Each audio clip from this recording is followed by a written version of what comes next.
ഈ മഹാസംഗമത്തിലെ ആമുഖ പ്രഭാഷണത്തിലേക്ക് വേദി കടക്കുകയാണ്. രാജ്യാന്തര മേഖലയിൽ പൊതുജനാരോഗ്യ രംഗത്ത് ലോകോത്തര സംഭാവനകൾ അർപ്പിച്ച ഇന്ത്യയുടെ അഭിമാനമായി മാറിയ ശ്രീ SS ലാൽ ആമുഖ പ്രഭാഷണം നടത്തുന്നു. ആദരവോടുകൂടി അദ്ദേഹത്തെ സ്വാഗതം ചെയ്യുന്നു. ഡോക്ടർ SS ലാലിനെ കുറിച്ച് പറയുമ്പോൾ അദ്ദേഹം WHO-യിലും അതുപോലെ തന്നെ UNEP-യിലുമൊക്കെ ആരോഗ്യ പരിരക്ഷയുമായി ബന്ധപ്പെട്ട് പ്രവർത്തിച്ചുകൊണ്ടിരിക്കുന്ന ഒരു വ്യക്തിയാണ്. നമ്മുടെ ഈ ചടങ്ങിലേക്ക് വയനാട്ടിൽ സേവനമനുഷ്ഠിച്ച വൈറ്റ് ഗാർഡ് അംഗങ്ങളെ ആദരിക്കുന്ന ഒരു ചടങ്ങ് സെപ്റ്റംബർ 11-ന് കോഴിക്കോട്ട് നടക്കുന്നുണ്ട് എന്ന് അദ്ദേഹത്തെ അറിയിച്ചപ്പോൾ, ഈ പരിപാടിയിലേക്ക് അദ്ദേഹത്തെ ക്ഷണിച്ചപ്പോൾ അദ്ദേഹം പറഞ്ഞു, ഞാൻ അമേരിക്കയിലാണ്, പക്ഷേ വൈറ്റ് ഗാർഡിൻ്റെ പരിപാടിയാണെങ്കിൽ ഞാൻ എന്തായാലും അതിൽ പങ്കെടുക്കാൻ ഞാൻ അവിടെ എത്തിയിരിക്കും. അപ്പം ഞാൻ പറഞ്ഞു, അമേരിക്ക എന്നൊക്കെ വരുമ്പോൾ ടിക്കറ്റിനൊക്കെ എടുക്കണ്ടേ, അതെല്ലാം എൻ്റെ വകയാണ്, വൈറ്റ് ഗാർഡിന് എൻ്റെ ഒരു കോൺട്രിബ്യൂഷനാണ്. ഈ ചടങ്ങിന് ഇത്ര ദൂരത്തുനിന്ന് അമേരിക്കയിൽ നിന്ന് ഈ ചടങ്ങിൽ പങ്കെടുക്കാൻ എത്തിച്ചേർന്ന പ്രിയപ്പെട്ട ഡോക്ടർ SS ലാലിനെ ഈ പരിപാടിയിലേക്ക് ക്ഷണിക്കും.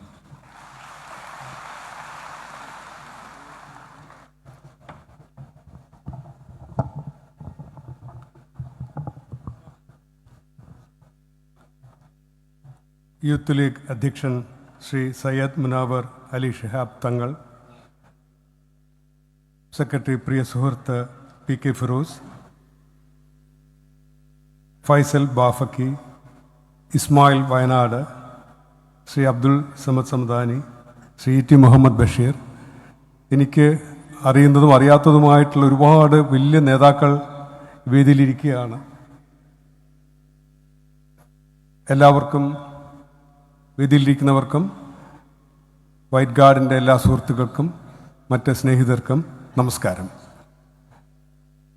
ഒരാഴ്ച മുമ്പ് ശ്രീ ഫിറോസ് ഇങ്ങനൊരു പരിപാടിക്ക് വരണമെന്ന് എന്നോട് നേരിട്ട് ഫോണിൽ ആവശ്യപ്പെടുകയായിരുന്നു. ഞാൻ അദ്ദേഹത്തോട് പറഞ്ഞ മറുപടി, കുറേ നാളായിട്ട് താങ്കളെ ഒന്ന് നേരിട്ട് പരിചയപ്പെടണമെന്ന് ആഗ്രഹിക്കുകയായിരുന്നു. അപ്പോൾ അദ്ദേഹം പറഞ്ഞു, ഡോക്ടർ ഞങ്ങളൊക്കെ ഫോളോ ചെയ്യുന്നുണ്ട്, കാര്യങ്ങളൊക്കെ അറിയാമെന്ന്.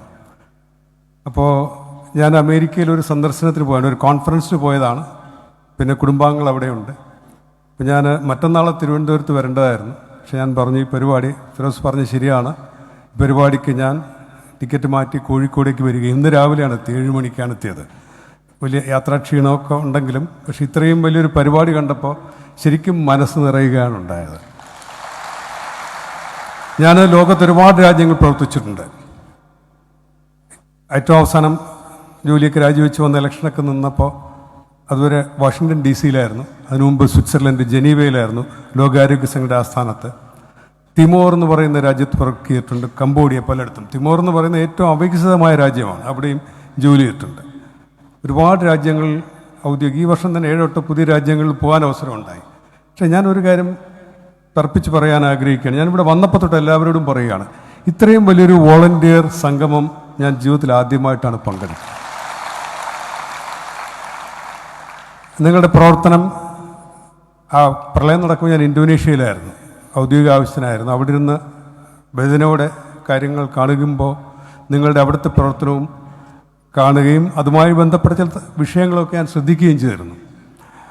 ഇതുപോലൊരു വലിയ വോളണ്ടിയർ സംഘം സംഘടിപ്പിച്ചെടുക്കുക എന്ന് പറഞ്ഞാൽ നിസ്സാരമല്ല. അത് സംഘടിപ്പിക്കുന്ന സംഘടനയുടെ കമ്മിറ്റ്മെൻറ്റ്, ഉത്തരവാദിത്വം, അതിൽ പങ്കെടുക്കുന്ന ഉത്തരവാദിത്വം എത്ര വലുതാണെന്ന് ഞാൻ തിരിച്ചറിയുകയാണ്. ഞാൻ ഇന്ത്യൻ മെഡിക്കൽ അസോസിയേഷൻ്റെയൊക്കെ സംസ്ഥാന തലത്തിൽ പണ്ട് നേതാവായിരുന്നു.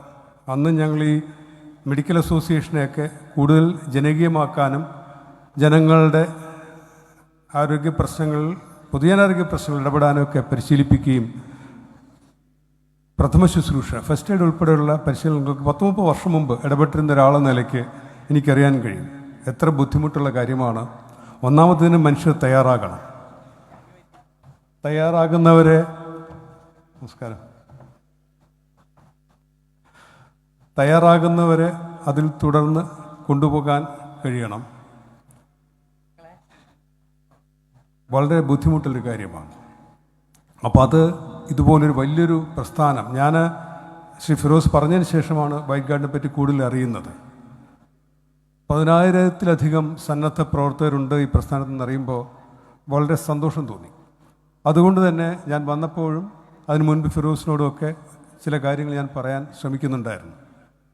ഇത്രയും വലിയൊരു സന്നദ്ധ സംഘടന അവരുടെ പ്രതിബദ്ധതയും അർപ്പണബോധവും കഴിവും കഴിഞ്ഞ കുറച്ച് വർഷങ്ങളായിട്ട് 4-5 വർഷത്തിലധികമാവും 2017 തൊട്ട് തെളിയിച്ച സ്ഥിതിക്ക് ഈ സംഘടനയ്ക്ക് ഈ സംസ്ഥാനത്ത് ഒരുപാട് കാര്യങ്ങൾ ചെയ്യാനുണ്ട്.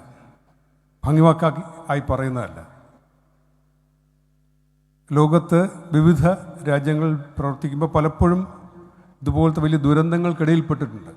ഞാൻ കിഴക്കൻ തിമോർ എന്ന് പറയുന്ന അന്ന് ഏറ്റവും അവികസിത രാജ്യത്ത് UN-ൻ്റെ ലോകാരോഗ്യ ഡോക്ടറായിട്ട് ജോലി ചെയ്യുമ്പോൾ ഒരു പ്രദേശത്ത് നിന്ന് വളരെ മണിക്കൂറുകൾ യാത്ര ചെയ്ത് മറ്റു പ്രദേശത്തേക്ക് പോകുമ്പോൾ ഞാൻ ഈ ലാൻഡ് സ്ലൈഡ് അല്ലെങ്കിൽ ഈ മലയിടിഞ്ഞ് വരുന്നത് നേരിട്ട് കണ്ടിട്ടുണ്ട്. ഭയന്നു പോയിട്ടുണ്ട്. ഒരു പരിചയമില്ലാത്തൊരു രാജ്യത്ത് UN-ൻ്റെ സംരക്ഷണം മാത്രമുള്ളപ്പോൾ ഒരു വലിയൊരു ഹൈവേ, അവിടുത്തെ സാധാരണ ഹൈവേ ആണ്, ലോക ബാങ്കൊക്കെ ഉണ്ടായിക്കൊടുത്തത്. അത് നിമിഷങ്ങൾ കൊണ്ട് അപ്രത്യക്ഷമാകുന്നതും അത് നേരിൽ കണ്ടിട്ടുണ്ട്. അപ്പോൾ ഞാൻ അതിനേക്കാൾ വലുതാണ് ഈ ഒരുപക്ഷെ വയനാട്ടിലുണ്ടായത്.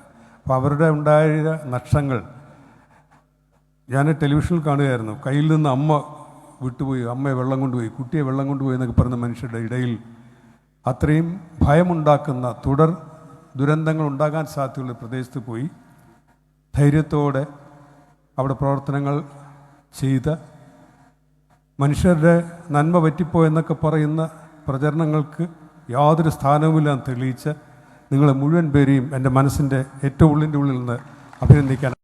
ഞാൻ ഫിറോസിനോട് പറഞ്ഞു. ഫിറോസ് എന്നോടൊന്ന് ചോദിച്ചു, ഡോക്ടർ എത്ര മിനിറ്റ് സംസാരിക്കും? ഞാൻ പറഞ്ഞു 3-4 മിനിറ്റ്. അപ്പോൾ ഡോക്ടർ ഫിറോസ് നല്ലൊരു 10-15 മിനിറ്റ് സംസാരിച്ചോളൂ എന്ന് പറഞ്ഞു. ഞാൻ ഇത്രയും നേതാക്കളിരിക്കുമ്പോൾ ഇല്ല, ഇത് ഞങ്ങളുടെ വൈറ്റ് ഗാർഡിൻ്റെ പ്രത്യേക മീറ്റിംഗാണ്, ഒരു ആമുഖ പ്രസംഗം എന്ന നിലയ്ക്ക് 10-15 മിനിറ്റ് ഡോക്ടർ സംസാരിക്കണമെന്ന് പറഞ്ഞു. അതുകൊണ്ട് മാത്രമല്ല സംസാരിക്കുന്നത്, ഇതുപോലത്തെ ഒരു വലിയൊരു സന്നദ്ധ സംഘടനയുടെ സന്നദ്ധ പ്രവർത്തകർ മുന്നിലിരിക്കുമ്പോൾ പറയേണ്ട ചില കാര്യങ്ങളുണ്ട്. എല്ലാം പറയാൻ കഴിയുകയുമില്ല. ചില പരിശീലനങ്ങൾ നടത്താൻ കഴിയും. ശ്രീ റാഫിനോട് ഞാൻ സംസാരിക്കും. അപ്പോൾ അദ്ദേഹം പറഞ്ഞു പ്രഥമ ശുശ്രൂഷയിലൊക്കെ ഒരുപാട് പരിശീലനം കിട്ടിയിട്ടുണ്ടെന്ന് പറഞ്ഞു നിങ്ങൾക്ക്. എങ്കിൽ തന്നെയും 10-30 വർഷത്തിലധികമായി പ്രഥമ ശുശ്രൂഷ ഉൾപ്പെടെയുള്ള കാര്യങ്ങളിലും പല ഭാഗത്തും പരിശീലനം കൊടുക്കുന്ന നിലയ്ക്ക് ഈ സംഘടനയോട് ഞാൻ പറയാൻ ആഗ്രഹിക്കുന്നു, ചെറുതോ വലുതോ ആയ യോഗത്തിൽ പോലും നിങ്ങൾ ഒത്തുകൂടുമ്പോൾ പ്രഥമ ശുശ്രൂഷയുടെ അടിസ്ഥാന വശങ്ങളും പ്രായോഗിക വശങ്ങളും വന്ന് പറഞ്ഞും പഠിപ്പിച്ചു തരാൻ എൻ്റെ ചെലവിൽ തന്നെ വരാൻ ഞാൻ തയ്യാറാണെന്ന സമ്മതവും കൂടി അറിയിക്കുക.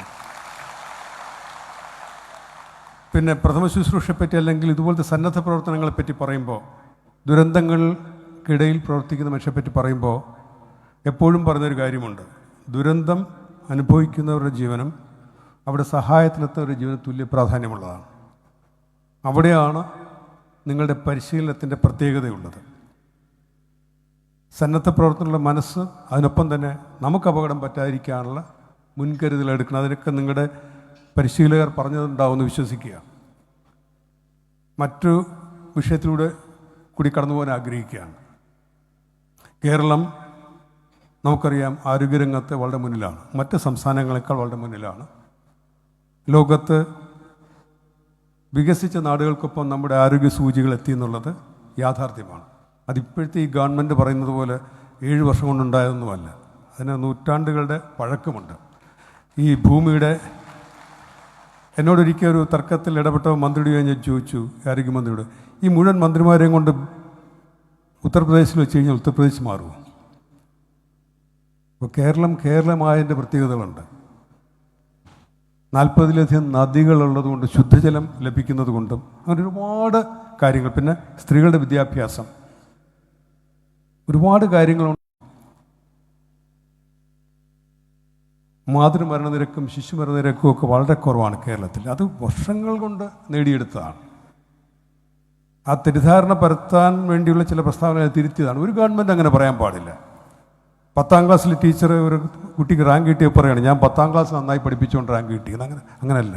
LKG തൊട്ടേ പഠിപ്പിക്കണം, കുട്ടി മിടുക്കനായിരിക്കണം. 1ാം ക്ലാസ് തൊട്ട് 10ാം ക്ലാസ് വരെ പഠിപ്പിക്കുമ്പോഴേ 10ാം ക്ലാസ് റാങ്ക് കിട്ടുകയുള്ളൂ. അപ്പോൾ അതിനകത്തൊരു സാങ്കേതിക പിശകുണ്ട്. ഇപ്പം എല്ലാം ശരിയായി എന്ന് പറയുന്നത്. എന്നാൽ കേരളം മറ്റ് സംസ്ഥാനങ്ങൾക്ക് വളരെ മുന്നിലാണെന്നുള്ള യാഥാർത്ഥ്യമുണ്ട്. ഇത് പറയുമ്പോഴും എല്ലാ കാര്യത്തിലും കേരളം മുന്നിലല്ല. ലോകത്ത് മറ്റ് ആരോഗ്യസൂചികൾ ഒരുപക്ഷെ ചോറ് കഴിക്കുന്ന മനുഷ്യരായതും കൂടി ആയതുകൊണ്ടാകാം അങ്ങനെ ചില കാര്യങ്ങൾ മുന്നിലാണ്. റോഡ് അപകടങ്ങളിൽ ഒരു വർഷം 3000-4000 പേര് റോഡ് അപകടത്തിൽ മരിക്കുന്ന ഒരു നാടാണ്. അതിലും വളരെ മുന്നിലാണ്. അപ്പോൾ ഒരുപാട് കാര്യങ്ങൾ നമുക്ക് ഒരുപാട് മാറ്റങ്ങൾ വരുത്താനുണ്ട്, ഒരുപാട് കാര്യങ്ങൾ ഇനി നേടാനുണ്ട്. എല്ലാം ശരിയായി എന്ന് വിശ്വസിച്ച് കഴിഞ്ഞാൽ നമുക്ക് പിന്നെ അങ്ങോട്ട് മുന്നോട്ട് പുരോഗതിക്കുള്ള ശ്രമങ്ങൾ അതിനെ തളർത്തിക്കളയും. ആരോഗ്യരംഗത്ത് നിൽക്കുന്നവർ ഞങ്ങൾ അനുഭവിക്കുന്ന ഒരു ബുദ്ധിമുട്ടതാണ്. ഇതൊന്നുമല്ല, വലിയ ഗ്രാൻഡുകൾക്കൊക്കെ ലോക ആരോഗ്യ സംഘടനയിലൂടെയും മറ്റ് പ്രസ്ഥാനങ്ങളിലൂടെയൊക്കെ സമീപിക്കുമ്പോൾ കേരളത്തിന് എന്തിനാണ് ഇനി പണമെന്നാണ് ചോദിക്കുന്നത്. കേരളത്തിലെല്ലാം ശരിയാണല്ലോ. അപ്പോൾ ആ ഒരു യാഥാർത്ഥ്യം തിരിച്ചറിയേണ്ട കാര്യമുണ്ട്. ഇനി ഞാൻ പെട്ടെന്ന് സംസാരിച്ച് പോവാണ്, ഞാൻ സമയമെടുത്ത് പറയുന്ന വിഷയങ്ങളാണ് ഇതൊക്കെ. ഈ പറഞ്ഞു വയ്ക്കുന്നത് ഈ തുടർ ചർച്ചകൾക്കുള്ളൊരു അവസരമാക്കാൻ വേണ്ടിയിട്ടാണ്.